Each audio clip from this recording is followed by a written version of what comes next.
Salut, c'est Rockmilk et bienvenue sur ce nouveau tuto pour une ferme à canne à sucre qui fonctionne à la fois en Java et en Bedrock. C'est une ferme qui m'était demandée en commentaire, donc si vous aussi vous souhaitez que je fasse des tutos sur certaines fermes pour obtenir certains matériaux, n'hésitez pas à me faire des demandes, j'essaierai d'y répondre autant que possible. Donc cette ferme, elle est ultra simple, elle ne demande pas trop de matériel, elle nécessite un petit peu de redstone, mais bon, globalement c'est une difficulté de 1,5, 2 sur 5 grand maximum. C'est une ferme qui va être créée pour 6 unités de production comme derrière mon petit personnage.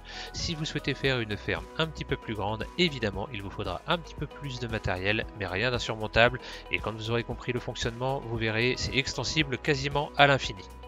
Générique, on est parti!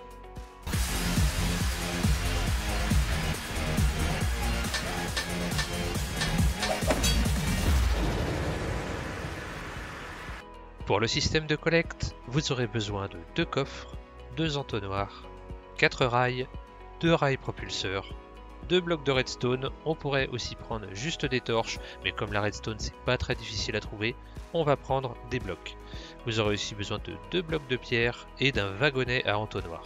Pour la ferme en elle-même, il vous faudra 72 blocs, peu importe la pierre, ça peut être aussi du bois sans aucun souci.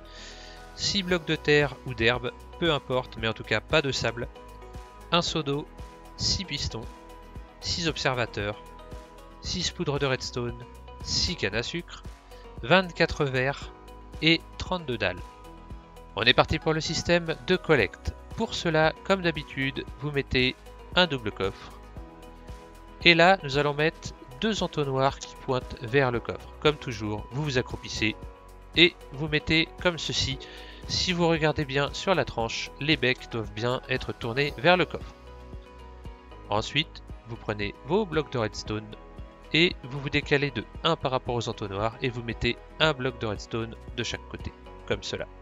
Faites bien attention à ne pas coller le bloc de redstone aux entonnoirs, car quand un entonnoir est alimenté en redstone, il est gelé et votre système de collecte ne fonctionnerait plus. Vous prenez ensuite vos rails et vous en mettez 4 rails normaux comme cela. Vous prenez vos rails de propulsion que vous mettez sur les blocs de redstone. Vous prenez ensuite de la pierre taillée que vous mettez de chaque côté comme cela. Et enfin vous mettez le wagonnet à entonnoir au milieu et vous le poussez. Et voilà, il va faire des allers-retours. Votre système de collecte est maintenant complètement initialisé. Maintenant que votre système est initialisé, il vous suffit de prendre comme ceci des blocs que vous mettez de chaque côté. Je prends de la pierre taillée parce que je trouve que c'est plutôt joli. Et vous mettez ensuite des blocs de terre. Là j'ai mis des blocs d'herbe, mais les blocs de terre ça fonctionne aussi. Ensuite vous reprenez votre pierre taillée et vous refermez de l'autre côté comme cela. Ensuite vous rajoutez encore un rang. Puis encore un rang par-dessus comme cela. Et vous fermez de chaque côté. Vous prenez ensuite votre seau d'eau et vous le mettez dans la rigole que vous venez de créer. Vous n'êtes pas obligé d'avoir de l'eau stagnante bien remplie partout, ça peut être de l'eau comme ceci qui se déplace, mais par souci de beauté, je vais mettre de l'eau partout comme cela, ça coûte pas beaucoup plus cher et je trouve ça un petit peu plus sympa. Vous prenez ensuite votre pierre taillée et vous en mettez par-dessus comme cela. Vous pouvez ensuite rajouter aussi un rang derrière et un rang devant sur toute la longueur. Vous prenez ensuite vos pistons et vous les mettez comme cela à pointer vers vous. Vous pouvez ensuite rajouter un rang de pierre tout autour ou un rang de roches taillées comme ici. Voilà, vous pouvez en rajouter aussi sur le côté comme cela. Une fois que vous êtes comme ceci, vous prenez vos observateurs, vous vous mettez derrière les pistons, vous vous accroupissez et vous positionnez vos observateurs comme cela. Vous rajoutez de la pierre sur chaque côté. Et enfin, vous mettez de la redstone partout derrière les observateurs. Nous allons maintenant positionner nos cannes à sucre ici. Comme il y a de l'eau à côté, elles peuvent se planter sans aucun souci et ensuite elles vont pousser.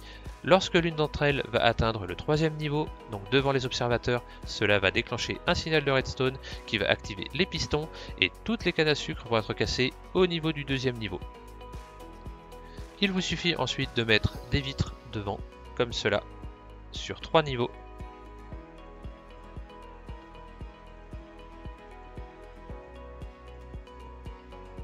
Et pour ceux qui aiment que ce soit un petit peu plus joli, un petit peu plus fermé, vous pouvez fermer toute la structure au-dessus avec des dalles. C'est toujours plus pratique, ça évitera que les monstres ne spawnent au-dessus de votre ferme et vous devriez être tranquille.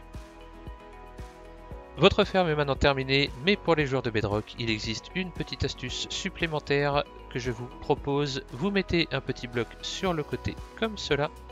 Vous cassez ce bloc qui se trouve ici, et si vous avez un spawner à squelette par exemple qui vous donne beaucoup d'os, vous prenez de la poudre d'os et vous pouvez faire pousser vos cannes à sucre. Cela vous permettra donc d'avoir très rapidement de la canne à sucre, et si vous allez au niveau du coffre, vous retrouvez toutes les cannes à sucre que vous avez collectées. Et voilà, c'est tout pour cette ferme à canne à sucre, une ferme relativement simple qui vous permettra notamment d'avoir du papier en illimité.